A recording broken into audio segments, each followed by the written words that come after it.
거기에서 용두삼위라고 제가 제목을 뒀죠.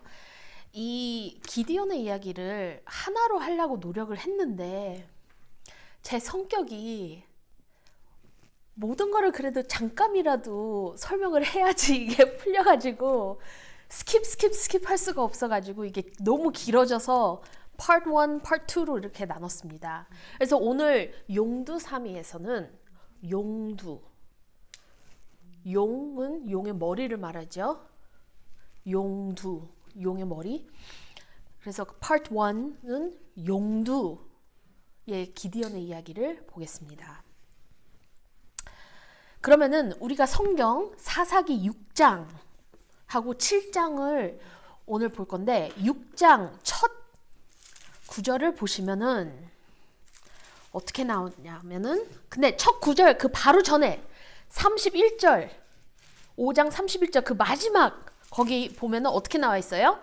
그 땅이 40년 동안 평온하였더라. 그렇게 나오죠. 데보라 그때 40년 동안 데보라가 살아있을 때 아주 평안하고 사람들이 하나님의 말씀을 잘 의지하면서 살았다.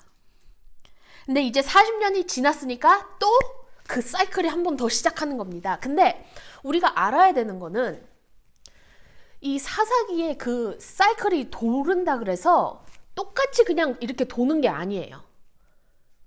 이렇게 도는 게 아니라 이렇게 도는 거예요. 위에서 똑같이 도는 게 아니라 점점 심해지고 타락한다. 이거는 이스라엘 백성의 죄만 그렇게 되는 게 아니라 그 하나님의 부름을 받은 사람도 그렇게 된다. 그겁니다. 그래서 보세요. 6장 1절 어떻게 시작해요? 항상 어떻게 시작해요? 이스라엘 백성들이 악을 행했습니다. 누구 앞에서? 하나님 앞에서. 무슨 악이겠습니까? 지금까지 계속 반복됐죠. 우상 숭배를 했을 겁니다. 그러니까 또 악을 행해서 하나님이 이번에는 누구를 씁니까?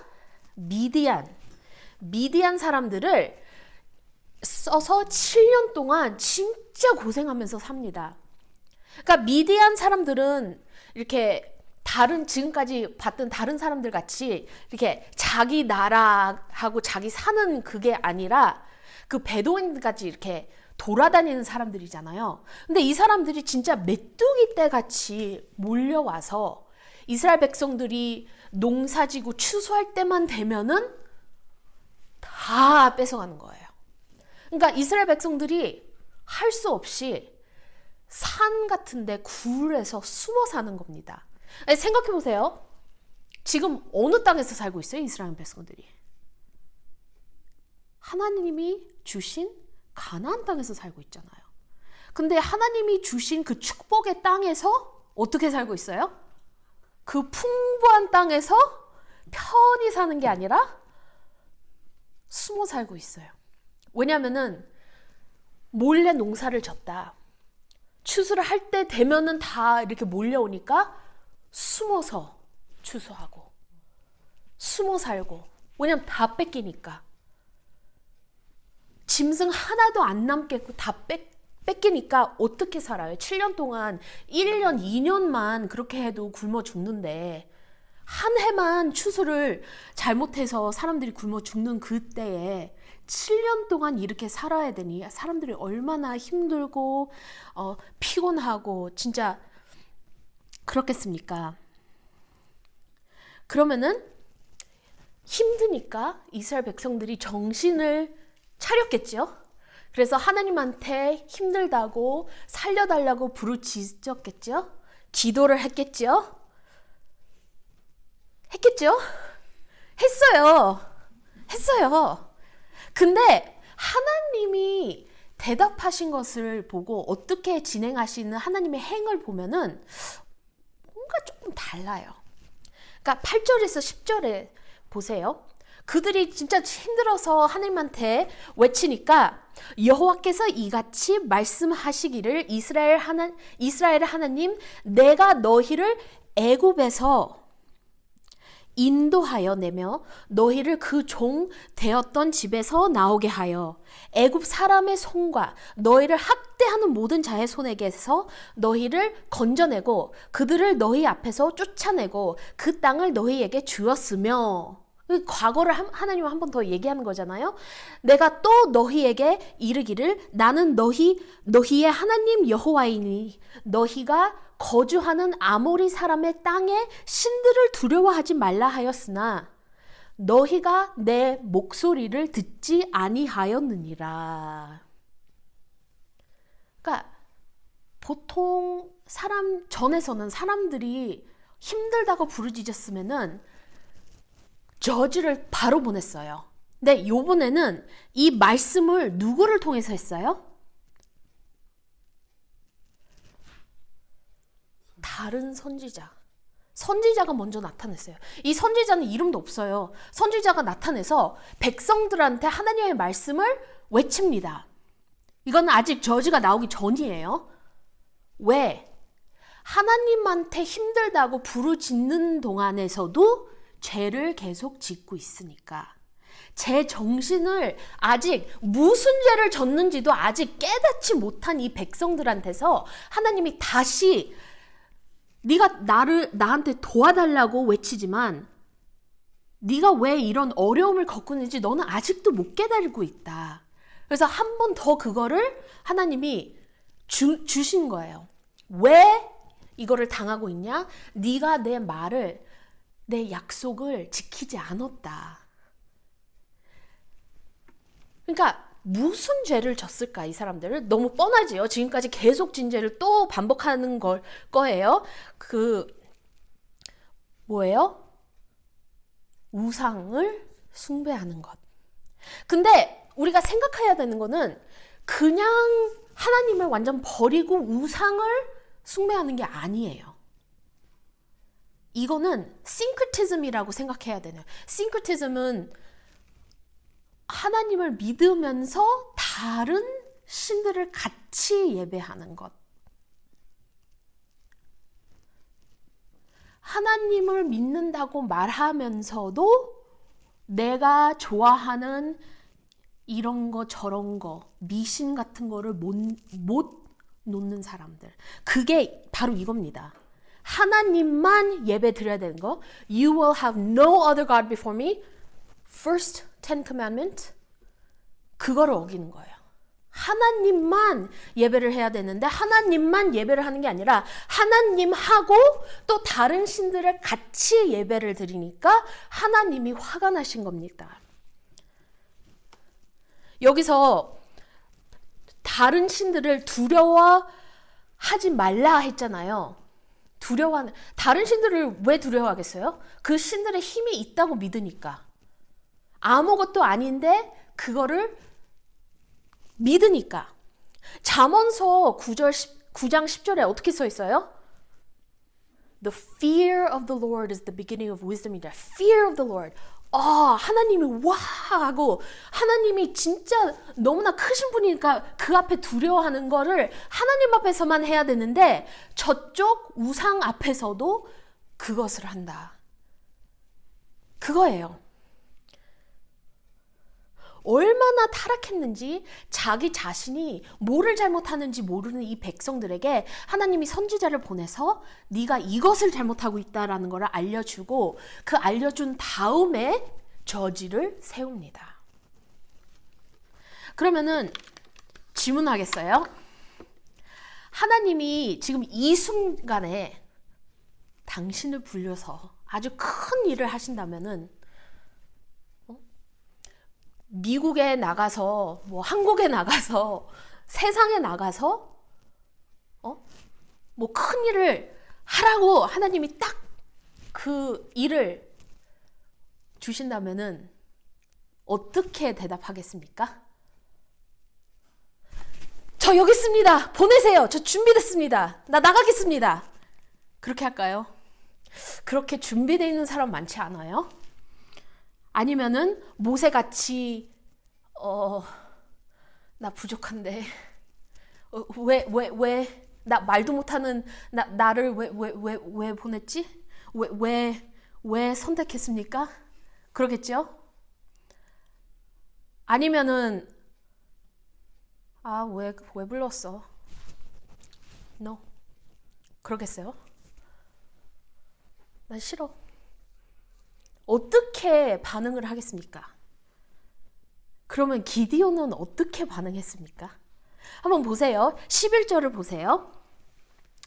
우리가 기디온을 처음 봤을 때 무슨 장면으로 봅니까? 기디온이 미디안 사람에게 알리지 아니하려 하여 밀을 포도주 틀에서 타작하더니, 이렇게 밀을 타작하려면은 보통 바람이 부는 그냥 바깥에서 이거를 막 때려야 되지. 바람이 불어서 그 알과 그 껍데기를 이렇게 분리하잖아요. 바깥에서 해야지. 근데 지금 어디서 하고 있어요? 포도주 틀에서. 포도주 틀은 땅을 보통 이렇게 파가지고 그 밑에 이렇게 큰 통같이 해가지고 그 안에 들어가서 이렇게 밟잖아요.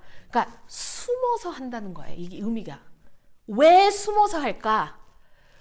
미디안 사람들이 추수할 때마다 훔치러 오니까 추수 이 밀을 타작하는 것을 숨어서 하는 거예요. 그래서 이 사람은 하나님이 나를 보호할 거야. 하나님이 우리를 보호할 거야. 바깥에서 해도 괜찮아. 그런 믿음이 있는 사람이 아니라 몰래 숨어서. 성격이 조금씩 보이죠?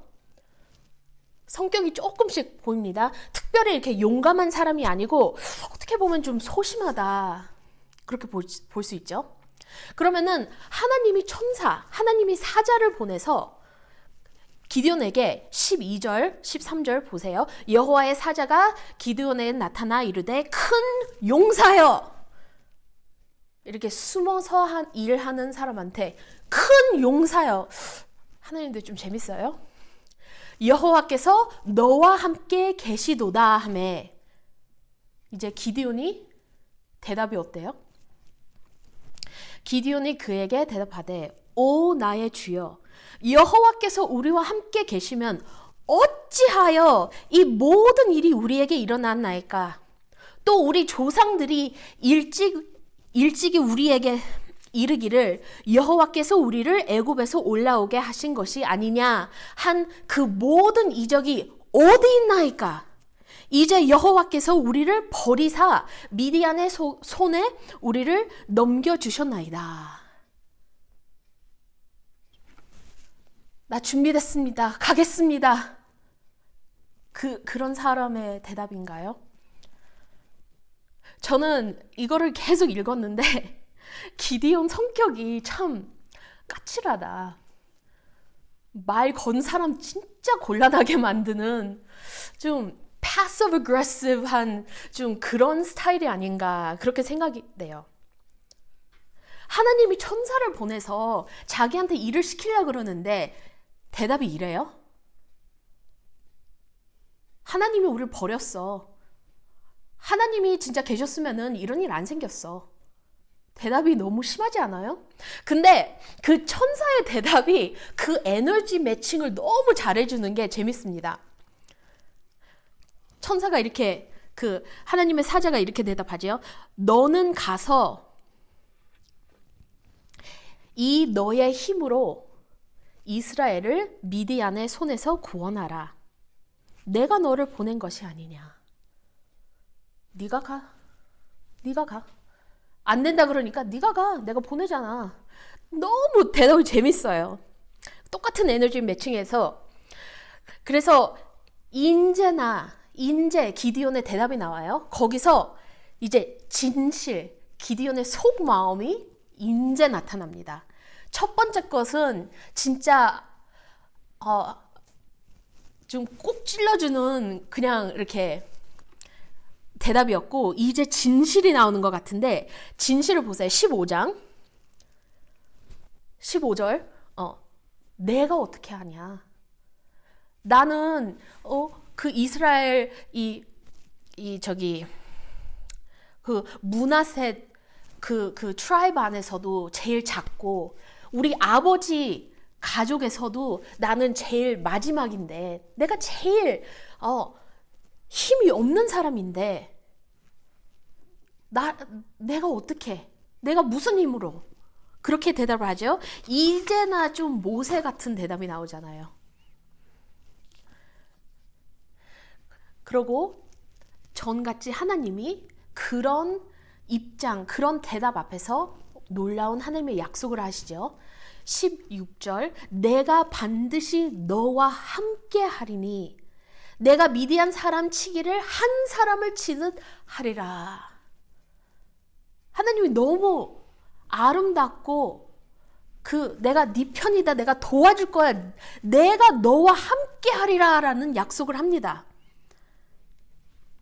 근데 기디온은 계속 읽으면은 참 의심이 많은 사람이에요. 두려움이 너무 많은 사람이에요. 그래서 내가 소심하다 하는 게, 하나님이 그렇게 말씀해도 의심을 하고, 그래도 그런가 아닌가 두려움이 너무나 많은 기디온을 참 하나님이 혼내지 않고, 그러니까 내가 하나님이었으면 약속까지 했는데 또 너 안 써. 그리고 넘어가겠는데, 하나님은 그것을 받아들이고 너무나 부드럽게 이렇게 안전시켜주는 그런 말씀을 하시죠. 여기서 그 하나님이 이 약속을 했는 것 불가해도 그거를 100% 안심하고 믿지 못하니까 그 사인, 하나님이 그 표시를 하나 보여주잖아요. 그래서 여기서 기디온이, 이거는 깊이 안 들어갈 겁니다. 기디온이 그러면은 잠깐 여기 계세요, 내가 음식 갖고 올게요 해가지고 음식을 갖고 오는데, 이거는 우리가 잠깐 냉장고 가서 있는 거 이렇게 꺼내가지고 이렇게 하는 게 아니라 반죽부터 시작합니다. 짐승을 먼저 잡고, 하여튼 그래서 음식을 준비해가지고 조금 준비한 것도 아니에요. 많이 준비해가지고 앞에 돌에다 놓고, 그 천사가 그걸 보고 있는 스태프로 그거를 딱 이렇게 대니까 불로 타가지고, 이게 꼭 제사 드리듯이 이게 싹 없어지고 천사도 그때 싹 없어집니다. 그러니까 그때 기드온은 제대로 인식합니다. 이게 그냥 사람이 아니었구나, 하나님이 보낸 그냥 사람이 아니었고 진짜 천사였구나라는 것을 보고 다시 이제 이렇게 생각하는 거죠. 그래서 기드온은 여호와를 위하여 거기서 제단을 쌓고 그것을 여호와 샬롬이라. 여호와 샬롬, The Lord is peace. 그러니까 천사를 거기서 만났고, 천사를 통해서 하나님의 말씀을 들었으니까 거기에 제단을 쌓고 거기를 여호와 샬롬이라고 불렀습니다. 그러면 그 저녁에, 이게 25절, 26절에 나옵니다. 그 저녁에, 그 밤에 하나님이 기드온에게 첫 임무를 줘요. 근데 하나님도 기드온을 너무 잘 알아서 그 임무를 밤에 줘요. 왜 밤에 줬을까? 한번 읽어보세요. 그날 밤에 여호와께서 기드온에게 이르되, 내 아버지에게 있는 수소 곧 7년 된 둘째 수소를 끌어오고 내 아버지에게 있는 바알의 제단을 헐며. 이스라엘 백성이 집에 뭐가 있다고? 바알의 제단. 그러니까 진짜 이거는 우상 숭배를 제대로 하는 거죠. 바알의 제단을 헐며 그 곁에 아세라 상을 찍고, 또 이 산성 꼭대기에서 내 하나님 여호와를 위하여 규례대로 한 제단을 쌓고 그 둘째 수소를 잡아 내가 찢은 아세라 나무로 번제를 드릴지니라 하시니라. 그러니까 뭐를 해야 돼요? 바알의 제단을 헐고 아세라 상을 찍고, 아세라 상을 나무로 만들었나 봐요. 그거를 찍고 하나님의 제단을 쌓고, 그 싼 제단에, 여기서 재밌는 게 그 상징이 재밌어요. 왜냐면 바알, 그 신의 그 우상을 어떻게 생기게 만들었냐면은 송아지예요. 그러니까 뭐 바알 송아지를 죽여서, 그러니까 바알을 죽여서 재단을 위에 얹어놓고, 그리고 아세라 상, 그 나무로 만든 걸 그거를 찢어가지고 그거를 놓고 불 펴가지고 둘을 다 태워버린다. 그 상징이 아름답잖아요. 거기 있었던 재단 위에다가 하나님의 재단을 쌓고 그 바알, 그 소, 7년 된 수소를 죽이고 그거를 뭐로 태워요? 하나님한테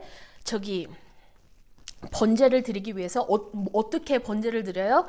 그 찢은 아세라 상 그걸로 불태워 버린다. 상징이 너무 아름답습니다. 여기서. 그래서 기드온이 합니다.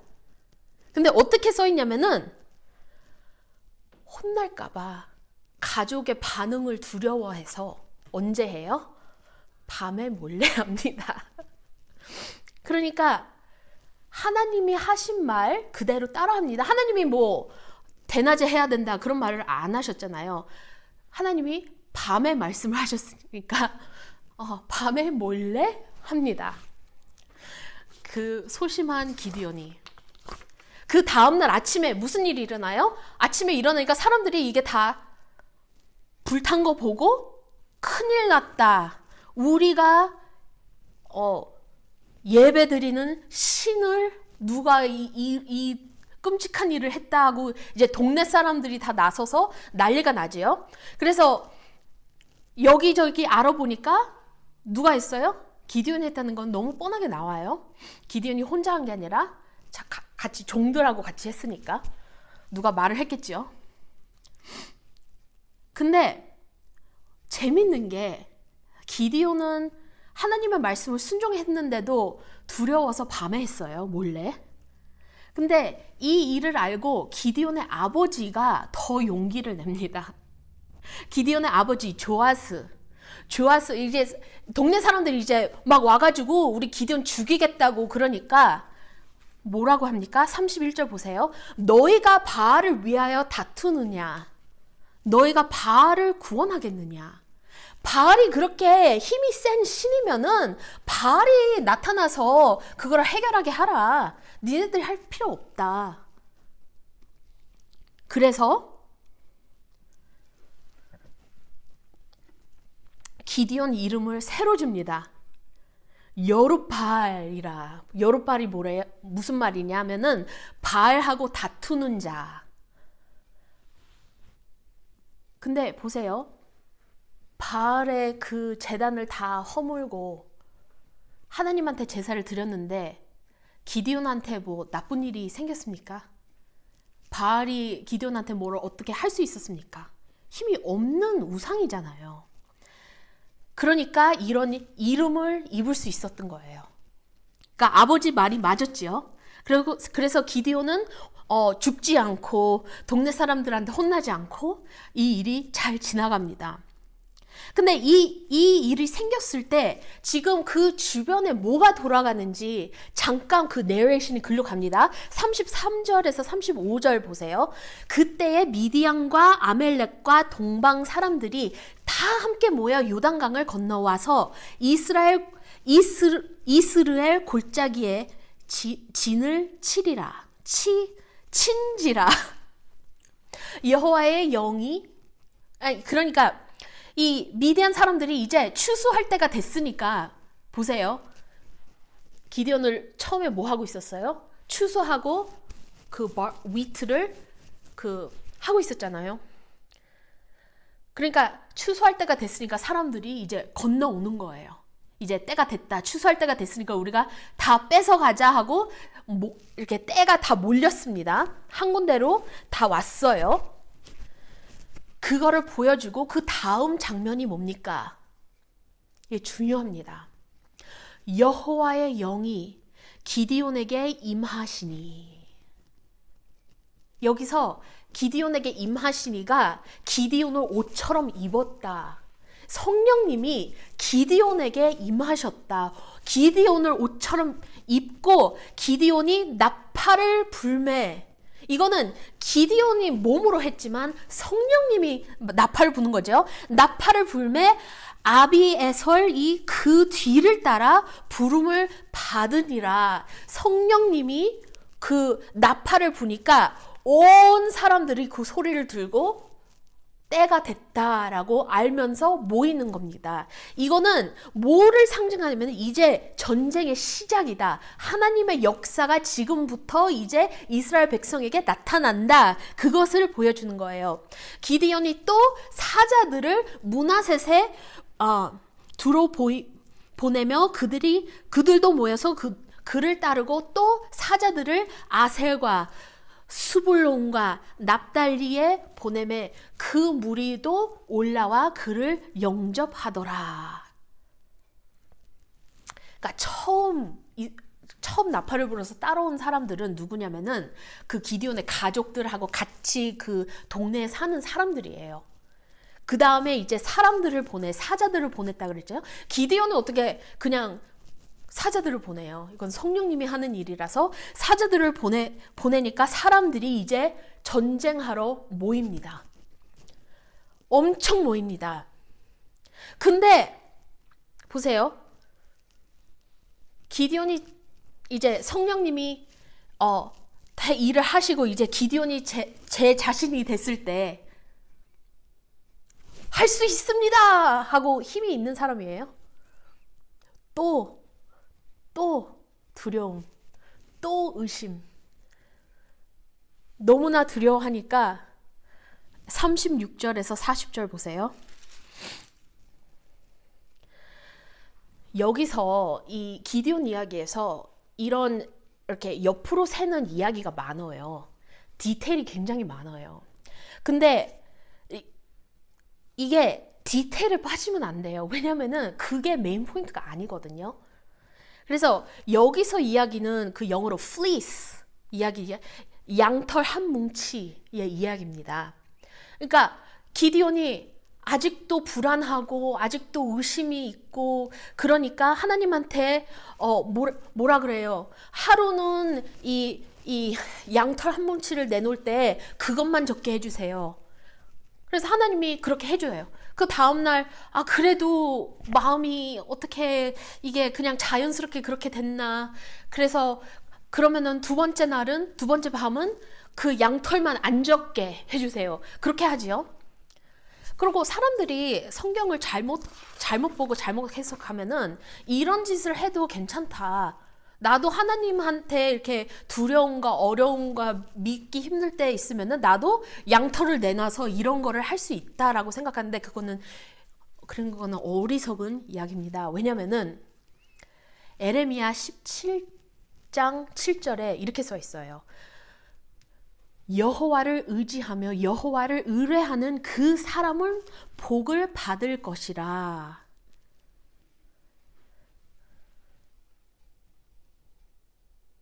Do not test the Lord. 이게 예수님이 이 말씀을 응용해서 사탄이 예수님을 시험하실 때 Do not test the Lord your God. 그 말이 여기서 떠오르는 겁니다. 예수님이 하나님을 시험하지 말아라. 그래서 우리가 이렇게 하면 안 됩니다. 하지만 여기서 기디온은 너무나 두렵고 불안하니까 하나님이 그거를 혼내지 않고 받아줍니다.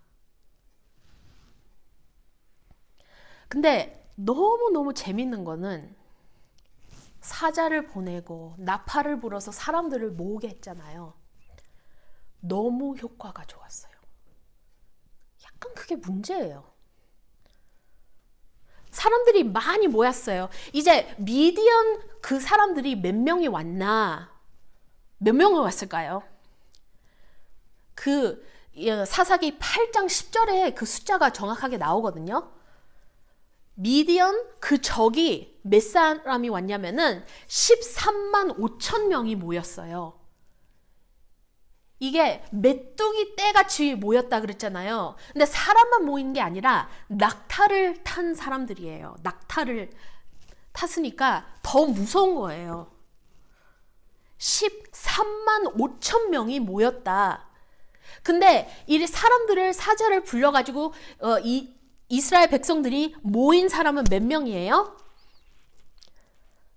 32,000명이 모였습니다. 근데 32,000명이 모였어요. 32,000명이 모이면 그래도 많이 모인 거죠. 거의 4대 1입니다. 이 전쟁을 하면은 4.2대 1입니다. 미디언이 4.2, 그리고 이스라엘 백성이 4 vs 1. 힘든데 그래도 싸울 수는 있겠지? 근데 하나님이 뭐라 그러냐면은 사람이 너무 많다. 좀 보내라. 예? 아니 전쟁을 해야 되는데 왜 사람 모이게 해놓고 왜 사람이 너무 많대요? 말이 돼요? 근데 이렇게 7장 2절 보세요. 여호와께서 기드온에게 이르시되 너를 따르는 백성이 너무 많은즉 내가 그들의 손에 미디안 사람을 넘겨주지 아니하리니 이는 이스라엘이 나를 거슬러 스스로 자랑하기를 내 손이 나를 구원하였다 할까 함이니라. 우리도 이러지 않아요? 하나님한테 뭐 해달라고 막 간절히 기도해요. 하나님 이거 주세요, 이거 주세요. 하나님이 줍니다. 뭐 강아지를 주든지 직장을 주든지 뭐 아이를 원해서 주든지 아니면 무슨 물건이든지 뭐를 하나님한테 간절히 기도해서 하나님이 그걸 줘요. 받은 순간 하나님은 저리 가고 이것만 갖고 행복하는 거예요. 그러니까 하나님이 그런 거예요. 이것을 승리를 니네들이 열심히 싸워가지고 이기면은 나를 잃을 거다. 너는 나를 기억 못할 거다. 네가 힘써서 자랑하고 우리가 해냈다고 자랑할 거니까 안 된다. 사람이 너무 많다. 그래서 사람들을 보냅니다. 어떤 법을 이용하냐면은 이게 신명기 20장 8절에 이런 말이 있는데 너무 재밌어요. 이거 하나님이 이런 것까지 법에 넣었는지. 신명기 20장 8절. 두려워서 마음이 허약한 자가 있느냐? 그는 집으로 돌아갈지니 그의 형제들의 마음도 그의 마음과 같이 낙심될까 하노라. 그러니까 전쟁에 나갔을 때 너무 두려워서 벌벌벌 떠는 사람들이 있으면은 집에 보내라. 왜냐면 곁에 있는 사람들도 그 사람 보고 같이 힘을 못 쓸 거니까 그 사람 보내라. 그래서 기드온이 그 모인 군대한테 집에 가고 싶고 두려워서 무서워서 집에 가고 싶은 사람 가라 하고 돌아서서 보니까 몇 명이 갔을까요? 한 몇 명 갔겠지요? 한 10명 갔겠지요? 아니요, 엄청나게 갔어요. 얼마나 갔을까요? 22,000명이 갔어요. 22,000명. 그러면은 몇 프로가 간 거예요? 68%가 떠난 거예요. 반 이상이 갔어요. 그러고 10,000명만 남았습니다. 10,000명 갖고 싸우려면은 이게 13대 5의 한 사람. 그겁니다. 13.5의 한 사람. 그게 저기 odds예요. 근데도 하나님이 너무 많아. 안 돼. 너무 많아. 더 없애. 그래서 어떻게 없애라고 하냐면은 이것도 옆으로 새서 빠질 수 있는 건데 진짜 이거 갖고 설교할 수도 있는데 그거는 엉뚱한 거에 포커스를 하는 겁니다. 그러니까 군인들 보고 너 목마르지 물을 마시게 하라. 그래서 물을 어떻게 마시는 거에서 그 자세를 보고 사람을 고르는 거예요.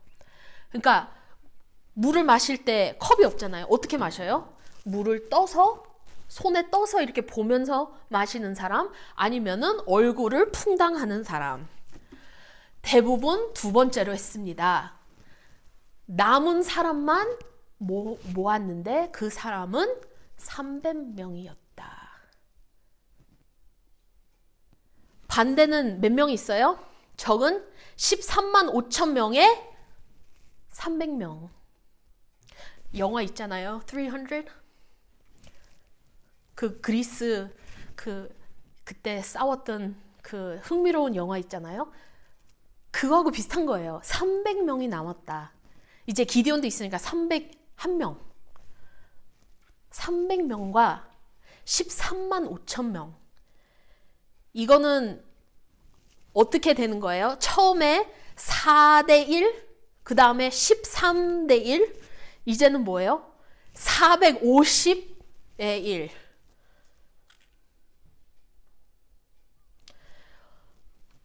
근데 남은 군인들을 진짜 엘리트만 모여가지고 진짜 잘 싸우는 사람들만 모여가지고 아주 엘리트 군대가 돼가지고 우리가 이길 수 있다 하는 것도 아니에요.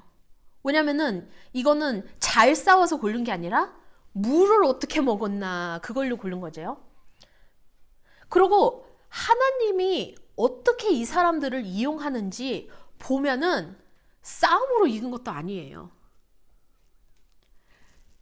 하나님이 일부러 이렇게 힘들게 만듭니다. 왜냐면은 이렇게 안 하면은 내가 얼마나 잘했어. 우리 군대 너무 자랑스러워. 그렇게 얘기하니까 이거는 하나님만 할 수 있는 일이다라는 것을 하나님의 영광을 나타내기 위해서 하나님이 이스라엘 백성들을 위해서 싸운다라는 것을 다시 한번 보여주기 위해서 하나님이 이렇게 푸시하는 겁니다. 근데 이때도 재밌는 게 9절에서 14절 사이에 뭐가 있나요? 이때도 기디온이 불안해서 두려워서 하나님이 또 한 번 안정을 시켜줍니다. 너 아직도 무섭지? 아직도 두렵지? 네 그 서벤트 데리고 몰래 저기 가서 저기 뭐라 그러는지 한번 들어봐. 그래서 몰래 가서 듭니다. 무슨 일이 있는지 듭니다. 13절과 14절 보세요. 보라, 내가 한 꿈을 꾸었는데 꿈에 보리떡 한 덩어리가 미디안 진영으로 굴러 들어와 한 장막에 이르러 그것을 쳐서 무너뜨려 위쪽으로 엎으니 그 장막이 쓰러지더라. 그의 친구가 대답하여 이르되 이는 다른 것이 아니라 이스라엘 사람 요아스의 아들 기디온의 칼이라. 하나님이 미디안과 그 모든 진영을 그의 손에 넘겨주셨느니라 하더라. 아니, 하나님이 가서 무슨 얘기하냐고 들으라고 했어요. 그래서 살금살금 가서 두 사람 얘기하는 거를 들어보니까 무슨 꿈에 대해서 얘기를 해요. 꿈에 대해서 얘기를 하니까 그 옆에 있는 친구가 끄덕끄덕 하면서 나 그거 해석할 수 있어. 기디온이 이길 거야. 그게 그 꿈의 의미야. 너무나 놀랍지요. 이렇게도 하나님이 또 위로시키는 겁니다. 그 불안하고 두려워하고 이 소심한 기디온은 하나님이 또 한 번 이 기디온을 안아줍니다. 여기서 재밌는 거는 여기서 또 옆으로 빠질 수 있어요. 근데 상징으로 그 보리떡이 뭐예요? 그 사람들이 그러는데 보리떡은 그 먹는 그 빵 중에서 제일 질이 나쁘대요. 왜냐면은 이게 잘 갈아지지 않고 먹기가 힘들고 입에 넣으면 그냥 침을 다 빨아들이고 굉장히 드라이한 떡이라는 거예요. 그래서 진짜 굶어가는 사람들이 먹는 떡이다. 이스라엘이 보리떡의 상징이 이스라엘은 그렇게 굶어가고 있으니까 모든 먹이를 뺏기니까 지금까지 7년 동안 그렇게 뺏겼으니까 이게 이스라엘 상징입니다. 기디온이 이거 듣고 나서 어떻게 행동을 했나요? 드디어 거기서 하나님을 예배합니다. 경외했다라고 나오죠. 경배하였다. 그래서 이때 하나님이 주신 말씀 그대로 그 군인들을 세 팀으로 나눕니다. 100명씩. 그리고 칼을 주는 게 아니에요. 활도 주는 거 아니에요. 뭐를 주냐면은 손에 나팔, 항아리, 빈 항아리, 그리고 항아리 안에 횃불을 감출 수 있는 이렇게 그 토치를 그 안에 넣으면 이게 안 보이잖아요. 그거 갖고 싸웁니다. 나팔과 빈 항아리 속에 횃불. 300명이 그거 들고 나가서 싸웁니다. 이게 제대로 된 싸움인가요? 근데 하나님이 났을 때 이렇게 싸웁니다. 예리고상 기억하세요? 칼 갖고 싸웠냐? 칼 갖고 안 싸웠잖아요. 거기서 이렇게 돌면서 그러고 나중에 나팔 불고 소리를 외치면서 이겼잖아요. 그래서 성벽이 무너지네. 하나님이 나실 때는 칼 갖고 싸우는 게 아니라 하나님이 싸우니까 하나님을 믿어야 된다. 하나님을 의지해야 된다. 그래서 300명만 필요했다. 그래서 오늘 본문 읽었는 것 같이 나가서 딱 때가 됐을 때 그 항아리를 깨니까 어떻게 돼요? 그 쨍그랑 소리와 그 갑자기 불빛이 나타나고 그때 나팔을 부니까 혼동이 나가지고 그 사람들이 놀래가지고 자기네끼리 서로 죽이다가 도망갑니다. 그렇게 해가지고 이깁니다. 그러면 이 말씀의 결론이 뭐냐? 메인 포인트가 뭐냐? 포인트가 너무 많아요. 근데 두 가지로 제가 나누고 싶습니다. 하나는 우리의 우상이 무엇인지 우리가 잘 알아야 됩니다. 우리의 우상이 무엇인지. 왜냐하면 하나님을 믿으면서 다른 우상을 우리가 끼고 있으니까. 100% 하나님한테 의지 못하고 나는 세이프티 네트를 갖고 있어야 된다. 어떤 사람들은 그게 돈이에요. 하나님한테 다 바친다고 하면서 이만큼은 안전을 위해서 항상 갖고 있어야 돼. 그럴 수도 있고. 그러니까 사람마다 그게 다른데 내 우상이 무엇인가 그거를 잘 알아야 됩니다. 우리가 하나님한테 all-in을 해야 되는데 하나님한테 all-in을 못하는 우리 마음, 그게 죄인의 마음이에요. 그 두 번째 거는 그 하나님의 나라에 대한 것입니다. 하나님의 나라는 이 세상의 나라하고 너무 달라요. 법이 달라요. 하나님의 나라를 어떻게 표현할 수 있냐면은 거꾸로 된 나라. upside down이라고 생각하죠. upside down. 왜냐면은 하나님의 나라에서 법 하나가 뭐냐면은 하나님의 능력은 인간의 연약함 속에서 온전해진다. 내가 강해야지 잘 보이는 게 아니라 내 약함으로 인해서 내가 약할수록 하나님이 나를 통해서 하나님의 영광이 나타난다. 그게 여기서 큰 배워야 되는 그 포인트입니다. 기억하세요? 6장 15절 기드온이 이렇게 얘기했죠. 오 주여, 내가 무엇으로 이스라엘을 구원하리까? 보소서, 나의 집은 문하세 중에 극히 약하고 나는 내 아버지 집에서 가장 작은 자니이다. 하나님이 기드온 부른 게 기드온이 강해서 부른 사람이 아니에요. 너무나 나타나잖아요. 고비마다 하나님이 안전시켜주고 사인을 보여줘야 되는 게 기드온이잖아요. 기드온이 강해서 하나님이 선택한 게 아니라 기드온이 약해서 하나님이 선택하셨다. 하나님의 나라는 이렇게 거꾸로다. 큰 사람은 다른 사람이 그 사람을 섬기는 게 아니라 그 하나님의 나라에서 높은 사람은 낮은 사람을 섬기는 사람이 높은 사람이다. 강한 사람이 강한 사람이 아니라 약한 사람이 강한 사람이다. 그게 하나님의 나라.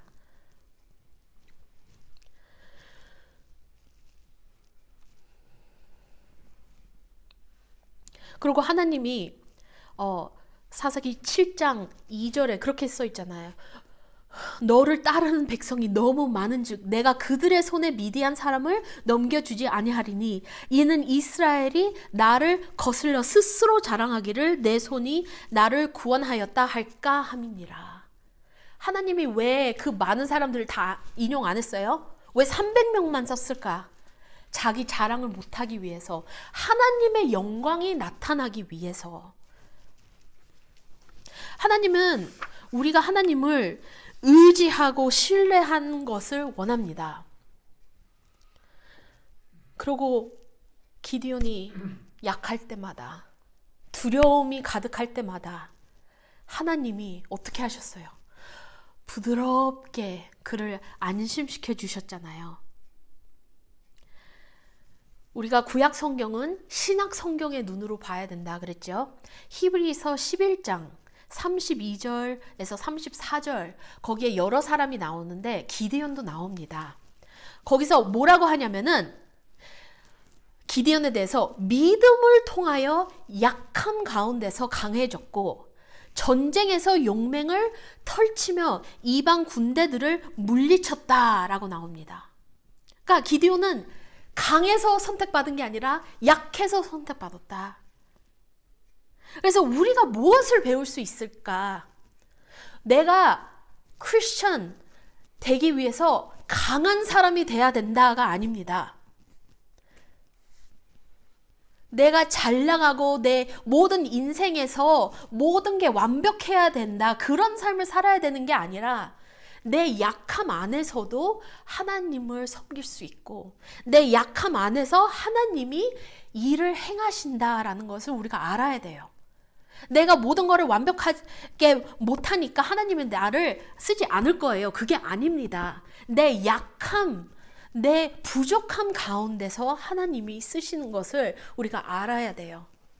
내가 못하니까 난 안 해요. 난 못해요. 그게 아닙니다.